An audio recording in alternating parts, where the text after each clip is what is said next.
Sunil Gavaskar still with us on the broadcast. Saiba, let's take a look at RCB's performance first. There are three aspects to game. There's batting, there's bowling, and there's fielding. If you take a closer look at all these three aspects, you can't really fault RCB. Are we to say that this was the perfect game and RCB were top-notch in all departments? They came ready for this one? Absolutely. You can say that 100 times. You can look at the fielding efforts as well in the deep. The saves by Liam Livingston and Phil Salt on the boundary, saving 2 runs every time. That's a kind of fielding that lifts everybody else around up as well, makes the bowlers work that much harder. And they exploited the pitch to perfection.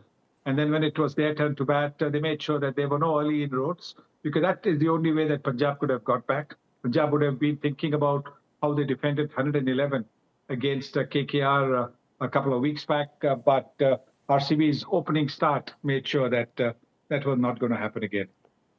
Saiba, you mentioned at the start of this broadcast that, the pitches in Punjab, they were always going to help the fast bowlers, and that is something that RCB exploited. But my question to you is, on a surface like this, where the ball was doing a bit, put into perspective that 57 that Phil Salt got, mind you, at a strike rate of 200. Brilliant, absolutely brilliant batting from him. He was anything short. He was quick to go onto the back foot and pull it away. Anything a little bit wide of the stumps, he was quick to drive it or cut it. So he exploited those first 6 overs of power play when only 2 fielders are allowed outside the 30-meter circle, and took the game away at that particular stage straight away.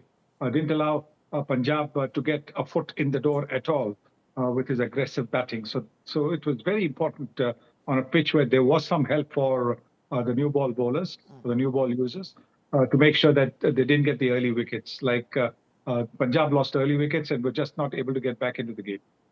So, two things we've established. One, Phil Salt, of course, played an outstanding knock.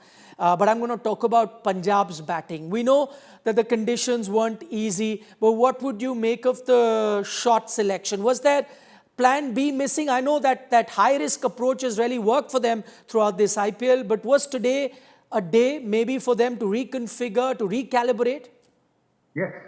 Yes. You play the situation.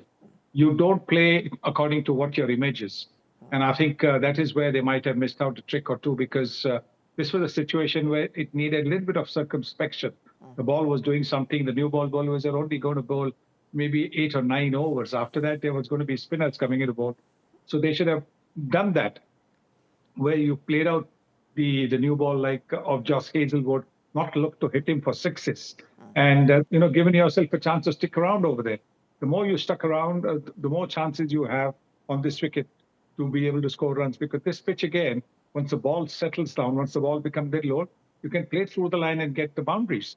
But Punjab looked in too much of a hurry to hit sixes rather than boundaries, and that's where they fell. I mean, the one thing to note there is that imagine it's qualifier 1 and Punjab did not even play their entire quota of 20 overs. I mean, strike rate is another thing. Many will say not to play the full quota of 20 overs is criminal in that sense. Who knows if they got to 160, 70, what might have been. Just trying to look at reasons, Saibai. We spoke about, how good RCB were on that day. And it's fair to say that PBKS in that sense froze on this big day. I'm looking at reasons. Could one reason be the fact that RCB have been there? They have the experience. This is the 10th time that they've finished in the top 4. They've played these important games in qualifier multiple times. For Punjab, it's only their second occasion being there. Could that be a differentiating factor? It can be. Looking at, the uncapped players in the Punjab team, it can be. It can be a factor where they are not, used to this kind of pressure. When you play the league games, you know that there's another game coming up, another couple of games coming up. So you can go and try something different. But in a knockout game, you know that, this is going to be the game where both with the bat and ball, you have to do well. And that puts additional pressure. And that is the kind of pressure that they were not used to, the young Punjab team. And they succumbed to the pressure. And therefore, their shot selection was a forgettable one. So I'm just looking at this very interesting stat here that's just popped up on my laptop. This is the 9th player to win the Man of the Match award for RCB this season. Fair to say this is probably their success mantra. There's no one or two heroes. Everyone's chipping in. Today, there was that young leg spinner in Suyash Sharma. Yes. I think that actually tells you the story of RCB this year. Is that they haven't been reliant on one or two players, one player in batting, one player in bowling. Everywhere somebody or the other has put their hand up and taken the team home. And I think that is the key to what we have seen, why RCB are in the final and possibly will be the champions on the 3rd of June. You talk about possibly will be the champions. I'm seeing another stat. 11 times out of the 14 playoff scenarios that we've had in the IPL, the team that's won Qualifier 1 has gone on to win the championship. But I was looking at a few visuals, including that of Virat Kohli. There were no over-the-top celebrations by RCB. It seemed like that at that end. It's a very important game to win, but no over-the-top celebration. I saw Virat also do a gesture of there's still one game to go. We heard from Suyash Sharma also at the post-match saying, yeah, we are happy, but we're not celebrating tonight. Clearly tells you this team has been there. It's been to finals. It knows what it is like not to win a title. This time they've come with a different mindset. Yes, they know that they still have one big game to play. And so they're not... getting carried away by this win. This is a massive win. This is, as you said, the biggest win in terms of number of deliveries left. So any team could get carried away. But because this team has had experience of being in the final and the disappointment of losing the final, they know that they have one big battle ahead. So they're not getting carried away, and that's the way to be. What do you make of Punjab Kings from here? They have another shot. That's the good thing of finishing in the top two. Can they, put this aside, or this hammering is going to weigh heavily on them? How do you see their future in the tournament now? Oh, they'll be back because it's a different pitch at Ahmedabad. That pitch in Ahmedabad will not have the same bounce and carry. So their opening batters, for example, will be able to score freely. And then at 3, 4, 5 or whatever it is, their numbers, they've got batters who can take them to 200, definitely. So I think this will be something they know, that this was a pitch that didn't suit their batting approach, but the pitch in Ahmedabad would be completely different. So I won't be surprised if what we saw today, RCB versus Punjab, are the top two teams being in the final again on the 3rd of June. It's going to be Gujarat Titans, one-time IPL winners versus the 5-time champions in Mumbai Indians. And to set up that game for us, we are joined by Mr. Sunil Gavaskar. Sahib, I believe, and these are just reports, that you might possibly have the same strip used in Mullapur, the one that we saw for this particular encounter in Qualifier 1, for Eliminator 1 as well. Even if it's not the same strip, we know the overhead conditions tend to help fast bowlers. It's going to be cloudy tomorrow. I've seen the weather report as well. With that in mind, conditions as well as pitch, which is going to be favorable to fast bowling, which team do you think these conditions suit more, Gujarat or Mumbai?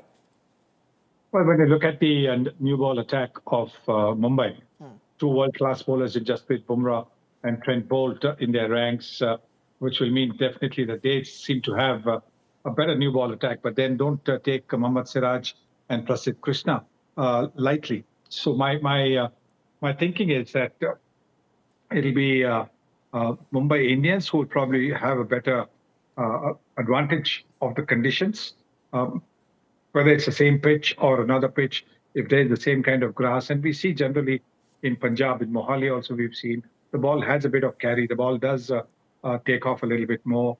So batting won't be easy against these four bowlers that I named, neither for Mumbai, neither for Gujarat. But Gujarat, with their opening pair of Sai Sudarshan and Shubman Gill, they look a lot more settled than Mumbai's openers. Mumbai, who have now lost Ricky Rickleton as he's gone to join South Africa as they prepare for the World Test Championship on the 11th of June. So does the fact that in this particular season, Gujarat and Mumbai have played twice, and on both occasions, Gujarat have got the better of Mumbai Indians, does this play a role then in Eliminator as well? Definitely, yes. Because that will be the kind of performance that will give Gujarat the belief that they can do it again. For Mumbai Indians, they'll really need to get off to a good start when they are batting. The power play becomes very, very important. Johnny Bairstow is most likely to replace Rickleton. He's got loads of experience. He scored loads of runs here in the IPL. So it won't be surprising if he and Rohit Sharma can get the team off to a good start. But like we saw when Punjab and RCB played, if you lose the number of wickets that Punjab did in the first 6 overs or 7 overs, then you're not going to be able to recover and put enough runs on the board.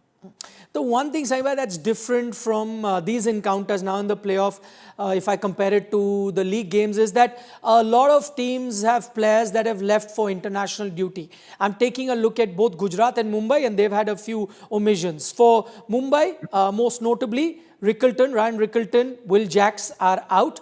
For Gujarat, if I take a look at that, Joss Butler is out. Now, if you had to compare these exclusions for both teams, which team do you think is at a bigger loss at the moment? Mumbai with Rickleton, Will Jacks out, or Gujarat with Butler out? Gujarat. Butler has been a phenomenal performer in the IPL. He's got over 500 runs in this tournament so far. And coming in at the occasional time when the openers have not got the runs, Butler has not only held the innings together, but went on to play the big, game-changing innings in the last 4-5 overs of the innings. So I think Gujarat will miss Butler more than Mumbai will miss Rickleton and Jacks. Okay, and finally, Zainbhai, before we let you go, it's a big game today. I know you'll be in commentary. You're in Chandigarh. So you are our man on the ground. Make a prediction for us. Well, very, very difficult to make a prediction. Look, Gujarat, both openers have got over 600 runs. That is a lot of runs. That's very, very good form. Having said that, their bowling has suffered a little bit. They've given away 600 runs, more than 600 runs in the last 3 games. So they'll be under pressure for sure. Rashid has not been in the best of form for them as well. But who knows? Comes the playoff, it could be a different story. I'd like Mumbai to win. But for Mumbai to win, they've got to win both the power plays, batting power play as well as the bowling power play. If they do that, then they will be winning. Otherwise, it'll be, again, the third time that Gujarat will beat Mumbai Indians this year.